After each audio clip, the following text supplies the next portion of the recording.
समाचार करीशुं तेना उपर नजर। जे समाचार हालमां सामे આવી રહ્યા છે દેવભૂમિ દ્વારકાથી છે। પીએમ મોદી સ્કૂબા ડાઇવિંગ માટે પહોંચ્યા છે।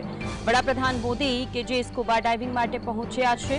પીએમ મોદી ગોમતી ઘાટના સામેની તરફ પંચકુઈ વિસ્તારમાં પહોંચ્યા છે। દ્રશ્યો આપ ટીવી સ્ક્રીન પર જોઈ શકો છો। પંચકુઈ તરફ પહોંચ્યા છે વડાપ્રધાન સ્કૂબા ડાઇવિંગ માટે। જે અહેવાલો સામે આવ્યા હતા કે વડાપ્રધાન મોદી દેવભૂમિ દ્વારકામાં સ્કૂબા ડાઇવિંગ કરશે અને એ જ દ્રશ્યો જીએસટી પર એક્સક્લુઝિવ જોઈ શકો છો। પંચકુવા પાસે ગોમતી ઘાટના તરફ પંચકુઈ વિસ્તાર છે કે જ્યાં વડાપ્રધાન મોદી અત્યારે સ્કૂબા ડાઇવિંગ માટે પહોંચ્યા છે। દ્રશ્યો જીએસટી પર એક્સક્લુઝિવ આપ જોઈ શકો છો। એ સ્કૂબા ડાઇવિંગ જે વડાપ્રધાન મોદી અત્યારે ત્યાં કરી રહ્યા છે। ટૂંક સમયની અંદર તેના પણ દ્રશ્યો સામે આવશે।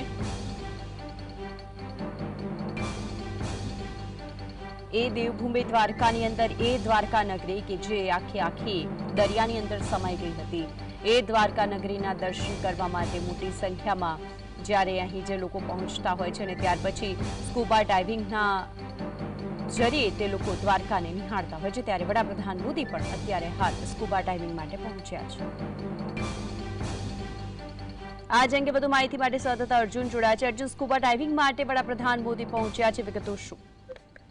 બિલકુલ માનસી, જે રીતે ગઈકાલથી સંભાવના વ્યક્ત કરવામાં આવતી હતી કે સંભવતઃ જે વડાપ્રધાન સ્કૂબા ડાઇવિંગ માટે જઈ શકે છે, ત્યારે આજે દ્વારકાધીશના દર્શન કર્યા બાદ જે ગોમતી નદી ખાતે છે ત્યારે હાલ વડાપ્રધાન સ્કૂબા ડાઇવિંગ માટે જે છે ત્યાં પહોંચ્યા છે અને ત્યારે હાલ ત્યાં ગોમતી નદીમાં જે ત્યારે હાલ ત્યાં વચ્ચે જે એક જે તેનું તૈયાર કરવામાં આવ્યું છે ત્યાં બોટમાં વડાપ્રધાન જે છે તે અત્યારે સ્કૂબા ડાઇવિંગ માટે ત્યાં પહોંચ્યા છે। થોડીક જ સમય બાદ ત્યાં વડાપ્રધાન છે તે સ્કૂબા ડાઇવિંગ માટે ત્યાં જશે। ત્યાં નેવી સહિતની જે તમામ જે છે તે ટીમો ત્યાં પહોંચી છે અને ત્યારે હાલ જે વડાપ્રધાન થોડીક સમય બાદ જે છે સ્કૂબા ડાઇવિંગ કરશે। જે રીતે પૌરાણિક નગરી ના અવશેષોનું રિસર્ચ જે રીતે વર્ષોથી છે દ્વારકા માટે ચાલી રહ્યું છે, ત્યારે વડાપ્રધાનનું જે સ્કૂબા ડાઇવિંગ છે તેને લઈ અને જે અલગ જે નવા સંકેતો જે છે તે મળી શકે છે। જે મોટા પાયે રિસર્ચો જે વર્ષોથી જે ચાલી રહ્યું છે તે રિસર્ચ જે છે તે વેગ મળી શકે છે અને કદાચ શક્યતાઓ એવી અત્યારે લેવાઈ રહી છે કે તેના માટે કોઈ મોટું બજેટ જે છે તે ફાળવવામાં આવી શકે છે અને સાથે સાથે અત્યારે હાલ સ્કૂબા ડાઇવિંગ જે દ્વારકા ખાતે થઈ તો રહ્યું છે, પરંતુ કોઈ એવડી મોટી સંખ્યા નથી। પરંતુ આવનારા દિવસોમાં જયારે વડાપ્રધાન આજે સ્કૂબા ડાઇવિંગ કરે ત્યારબાદથી જે આ સ્કૂબા ડાઇવિંગનો જે પ્રવાસન સ્થળ તરીકે જે છે તેનો વિકાસ જે છે તે વધુ થઈ શકશે અને જે લોકો ત્યાં મોટા પ્રમાણમાં વડાપ્રધાન જયારે એકવાર એક્સપિરિયન્સ કરશે ત્યારબાદ અન્ય ભારતવાસીઓ પણ ત્યાં દ્વારકામાં તેને પ્રવાસનને જે છે તે મોટો વેગ જે છે તે મળી શકે છે। માનસી જી બિલકુલ અર્જુન, આભાર આપનો માહિતી આપવા માટે। તો અમારા સંવાદદાતાએ જે પ્રમાણે વિગતો જણાવી કે સ્કૂબા ડાઇવિંગ માટે જ્યારે વડાપ્રધાન મોદી પહોંચ્યા છે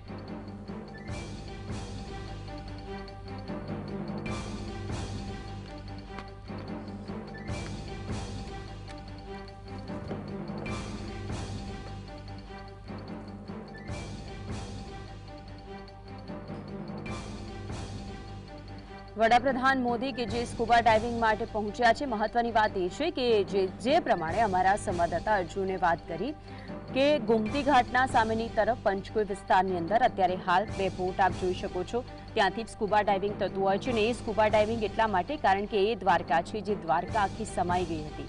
એ દ્વારકાના દર્શન કરવા માટે મોટી સંખ્યાની અંદર જ્યારે એવું કહેવાય કે હજુ પણ તે એટલો જ વિસ્તાર છે પ્રવાસન સ્થળ તરીકે વિકસાવવામાં નથી આવ્યો। જે રીતે અમારા સંવાદદાતાએ વાત કરી તે પ્રમાણે વડાપ્રધાન મોદીના સ્કૂબા ડાઇવિંગ કર્યા પછી અહીંના દ્વારકાના પ્રવાસે આવતા જેટલા પણ પ્રવાસાર્થીઓ છે તે લોકો હવે આગામી સમયની અંદર એ દ્વારકાને નિહાળી શકે, એ દ્વારકાના દર્શન કરી શકે અને તેમાં પણ એ દ્વારકા નગરી કે જે ભગવાન શ્રી કૃષ્ણ જે દ્વારકાની અંદર બિરાજમાન હતા, જે નગરીની અંદર તેઓ રહેતા હતા, એ પગથિયા, એ અવશેષો, એ બધું જ અત્યારે જે દરિયાની અંદર સમાયેલું છે તેને નિહાળવા માટે હજુ પણ આની પહેલા પણ ઘણા બધા લોકો છે કે જે અહીંના મુલાકાતે પહોંચી ચૂક્યા હોય। આ જ અંગે વધુ માહિતી માટે આપણી સાથે સહયોગી અનિલ સ્ટુડિયોથી લાઈવ જોડાઈ ગયા છે। અનિલ, દ્વારકાની અંદર એ સ્કૂબા ડાઇવિંગ માટે અને એ દ્વારકા નગરી કે જે આખી ડૂબી ગઈ હતી, વડાપ્રધાન મોદી પહોંચ્યા છે સ્કૂબા ડાઇવિંગ માટે, આપની પાસે શું વિગતો? ખાસ કરીને વડાપ્રધાન નરેન્દ્ર મોદીની માનસિક ખાસિયત એ વાતની છે કે એ એક તો ઇવેન્ટ મેનેજમેન્ટ અને બીજી વાત કે એ કઈ રીતે કોઈ વસ્તુનું પ્રમોશન કરવું। હાલમાં જ્યારે તેઓ લક્ષદ્વીપ ગયા અને ત્યાં તેમણે તમામ વસ્તુઓ કરી એટલે સ્વાભાવિક છે માલદીવ સાથે જે રીતે ભારતના સંબંધો ખરાબ હતા એટલે લોકો સીધી રીતે લક્ષદ્વીપ તરફ જાય પ્રવાસન માટે એના માટેનું આયોજન કર્યું.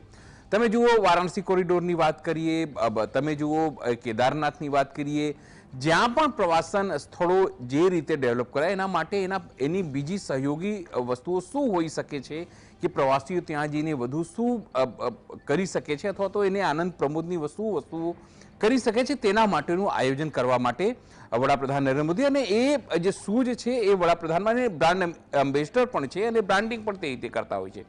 હવે જ્યારે સિગ્નેચર બી જેને અત્યારે સુદર્શન સેતુ કહેવામાં આવે છે એ બની ગયું છે. સ્વાભાવિક છે ભારતનું પહેલું આ પ્રકારનું બ્રિજ છે તો એને જોવા માટે પ્રવાસીઓ ત્યાં જાય તો એની સાથે બીજું શું કરી શકે છે એના માટે. આમ એવું નથી કે પહેલી વખત ત્યાં સ્કુબા ડાઇવ થઈ રહ્યું છે, એની પહેલા પણ આ પ્રકારની પ્રવૃત્તિઓ ત્યાં થઈ રહી છે પ્રવાસન માટે. ત્યાં ફરવાલાયક સ્થળો છે અલગ અલગ જગ્યા, ત્યાં બીજી સ્પોર્ટ્સ લાયક જે છે વોટર સ્પોર્ટ્સ છે એને કઈ રીતે તમે કરી શકો છો. સ્વાભાવિક છે જ્યારે વડાપ્રધાન પોતે અહીંયા સ્કુબા ડાઇવિંગ જેવી વસ્તુઓ કરે એના વિઝ્યુલાઇઝેશન થોડી વારમાં બહાર આવશે. સ્વાભાવિક છે જે પણ પ્રવાસીઓ ત્યાં આવશે એનો આનંદ અથવા તો એ તમામ વસ્તુ કરવાનો તેઓ ત્યાં પ્રયત્ન કરશે. એટલા માટે જ વડાપ્રધાન જ્યારે પણ કોઈ વસ્તુ કરે છે, તમે જુઓ વિદેશથી પણ જે પણ લોકો અહીંયા આવે છે, કોઈ પણ બ્રાન્ડ એમ્બેસેડર અથવા વિદેશી કોઈ પણ મહેમાનો, તો એની સાથે રોડ શો કરવાનું એક એમનું આયોજન હોય છે. એ પછી જયપુરની વાત કરીએ, પછી અમદાવાદની વાત કરીએ, મહારાષ્ટ્રની વાત કરીએ, ઇવન તમિલનાડુમાં તમે જુઓ જ્યારે ચીનના પ્રેસિડેન્ટ જે તે સમય દરમિયાન આવ્યા હતા ત્યારે પણ તેઓ કરતા હોય છે. ખાસ કરીને એમનો ઉદ્દેશ એ વાતને લઈને હોય છે કે સ્થાનિક સંસ્કૃતિ, સ્થાનિક બાબતો અથવા સ્થાનિક જે મોન્યુમેન્ટ છે અથવા ઐતિહાસિક સ્થળો છે, સાંસ્કૃતિક સ્થળો છે, ધાર્મિક સ્થળો છે એ જે છે વિશ્વ ફલક પર દેખાય અને જે પ્રવાસીઓ છે એ પછી ધાર્મિક સર્કિટના માધ્યમથી આવે, સાંસ્કૃતિક સર્કિટના માધ્યમથી આવે, ઐતિહાસિક અથવા તો કોઈ નવી વસ્તુઓ જેમ કે અત્યારે સિગ્નેચર બ્રિજની વાત કરીએ અથવા જે સુદર્શન સેતુની વાત કરીએ એના માધ્યમથી આવે. કમસે કમ પ્રવાસનની દૃષ્ટિએ ભારત મજબૂત થાય, વિશ્વ ફલક પર એનું નામ થાય, એના પ્રયત્નો જે સામાન્ય રીતે એમના તરફથી જોતા મળે છે અથવા એના જે સમર્થકો છે એવું કહેતા હોય છે. સ્વાભાવિક છે આજે જ્યારે તેઓ સ્કુબા ડાઇવ કરશે અથવા તો કરવા માટે પહોંચ્યા છે તો સ્વાભાવિક છે એની જે પ્રચાર છે, પ્રસાર છે કે જે લોકોને એ પણ ખબર પડશે કે કારણ કે હજુ સુધી જે પ્રમાણે તમે કીધું કે એ પછી દ્વારકા હોય કે પછી ત્યાં સોમનાથ હોય, જે પ્રકારની પ્રવૃત્તિ પ્રવાસન માટે થવું જોઈએ ધાર્મિક સ્થળ તરીકે બરાબર છે, પણ એના પછી શું ત્યાં જઈને બીજું સમય પસાર કરવું હોય, વોટર સ્પોર્ટ્સ માટે કોઈ વસ્તુ કરવી હોય તેનો પ્રચાર પ્રસાર જે સ્થાનિક તંત્રની માધ્યમથી કરીએ કે બીચોના માધ્યમથી કરીએ એ જેટલું થવું જોઈએ થયું નથી. એક આયોજન ત્યાં એ પણ છે કે જે કૃષ્ણ નગરી દ્વાપરમાં ડૂબી ગઈ હતી એ સમય દરમિયાન એને બતાવવા માટેના એક મરીન જે છે એ ત્યાં એ શરૂ કરવાની વાત છે કે નીચે જમીને જઈને લોકો જોઈ શકે.